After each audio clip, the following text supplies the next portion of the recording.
कासारा घाटात दरड कोसळली। आज कासारा घाटात मोठ्या प्रमाणावर दरड कोसळण्याची घटना घडली असून मुंबई नाशिक महामार्गावरील वाहतूक थोड्या वेळासाठी ठप्प झाली।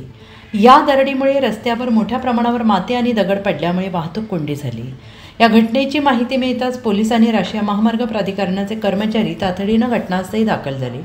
कर्मचाऱ्यांनी दगड बाजूला करत वाहतूक सुरळीत होण्यासाठी रस्ता मोकळा केला। सुदैवाने या दरड कोसळण्याच्या घटनेत कोणतीही जीवितहानी झालेली नाही। या घटनेचे चित्रीकरण श्री संदीप जाधव यांनी केले।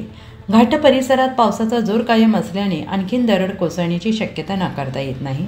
स्थानिक प्रशासन आणि हवामान विभागाने घाट क्षेत्रात पुढील काही तास सतर्क राहण्याचा इशारा दिला आहे। नागरिकांनी अनावश्यक प्रवास टाळावा, अधिकृत मार्गदर्शक सूचना पाळाव्यात असे आवाहन करण्यात आले आहे। नाशिक लक्ष न्यूज ब्युरो रिपोर्ट नाशिक।